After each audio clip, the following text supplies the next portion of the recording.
విజయవాడ గొల్లపూడిలోని గ్రామీణ నీటి సరఫరా పారిశుద్ధ్య శాఖ ప్రధాన కార్యాలయం ఎదుట నవ్యాంధ్ర ఆర్డబ్ల్యూఎస్ కాంట్రాక్టర్స్ అసోసియేషన్ ధర్నా చేపట్టింది. ఆర్డబ్ల్యూఎస్ పనులకు సంబంధించి పెండింగ్లో ఉన్న 100 కోట్ల రూపాయల బిల్లును వెంటనే విడుదల చేయాలని డిమాండ్ చేశారు. బిల్లుల చెల్లింపులో సీనియారిటీని పాటించాలని కోరారు.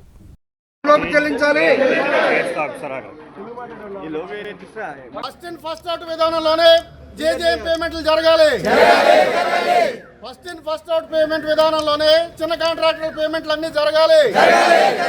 జేజేఎం పెండింగ్ బిల్లులన్నీ కూడా 31 మార్చి లోపు రిలీజ్ చేయాలి.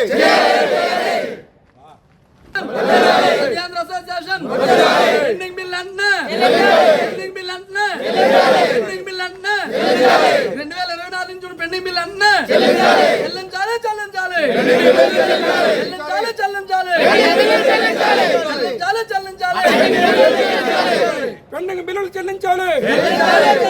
పెండింగ్ బిల్లులు పెండింగ్ బిల్లులు పెండింగ్ బిల్లులు పోస్ట్ మార్చి లోపల మార్చి లోపల కార్పొరేట్ దోపిడీని సంస్థల దోపిడీని చిన్న కాంట్రాక్టర్లని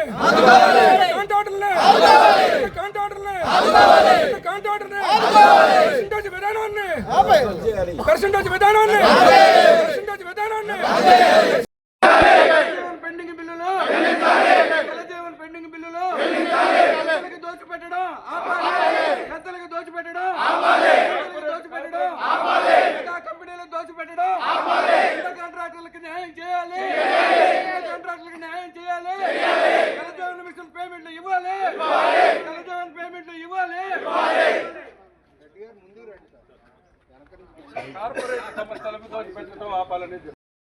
నవ్యాంధ్ర ఆర్డబ్ల్యూఎస్ కాంట్రాక్టర్స్ అసోసియేషన్ వైస్ ప్రెసిడెంట్ని. గత 2 సంవత్సరాల నుంచి మేము జలజీవన్ మిషన్ వర్కులు చేస్తూ ఉన్నామండి. వర్కులన్నీ ఇంచుమించు కంప్లీటెడ్ స్టేజ్లో ఉన్నా కానీ మాకు బిల్స్ ఏ కోసైనా రిలీజ్ కావట్లేదు. Government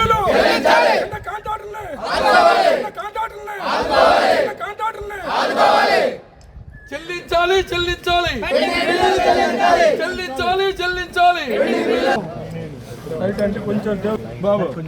RWS contractors association general secretary నుండి.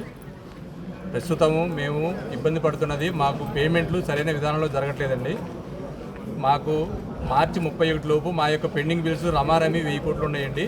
అవన్నీ క్లియర్ చేసి మాకు బ్యాంక్ మీద ఆధారపడిన కుటుంబాలన్నీ కాపాడవలసిందిగా గవర్నమెంట్ వారిని అర్థిస్తున్నామండి. దీంట్లో ముఖ్యమైన విషయం ఏంటంటే గవర్నమెంట్ వారు పేమెంట్లు రిలీజ్ చేస్తున్నారు, కానీ ఆ పేమెంట్లు 80 to 85% కార్పొరేట్ కంపెనీలకు ఇచ్చి మిగతా 15% పర్సంటేజ్ విధానం ద్వారా మా మిగతా 750 మంది ఎంఎస్ఎంఈ కాంట్రాక్టర్లకి ఇస్తున్నారండి. దాని వలన మేము ఆ జిఎస్టీలకి వాటికి కట్టుకోవడం తప్పించి మాకు ఏ రకమైన ఉపయోగం జరగట్లేదు. మా యొక్క ప్రధానమైన అభ్యర్థన ఏంటంటే గవర్నమెంట్ వారి దగ్గర డబ్బులు ఎంత ఉంటే అంత, 100 కోట్లు ఉంటే 100 కోట్లు, 200 కోట్లు ఉంటే 200 కోట్లు సీరియల్ ప్రకారం first in first out payment విధానం ప్రకారం ఇవ్వాలి. కార్పొరేట్ కంపెనీలకి ఎంఎస్ఎంఈలకి సపరేట్గా చూడడం వల్ల మేము చాలా గవర్నమెంట్కి చెడ్డ పేరు వస్తుంది. ఎట్ ద సేమ్ టైము గవర్నమెంట్కు మా యొక్క కుటుంబాలన్నీ మేము మా మీద ఆధారపడిన కుటుంబాలన్నీ కూడా రోడ్ల మీద పరిస్థితి వస్తుందండి. ఇలా జరగడము ఇది ఫస్ట్ టైం కాదండి. ఇప్పటికి ఇది 4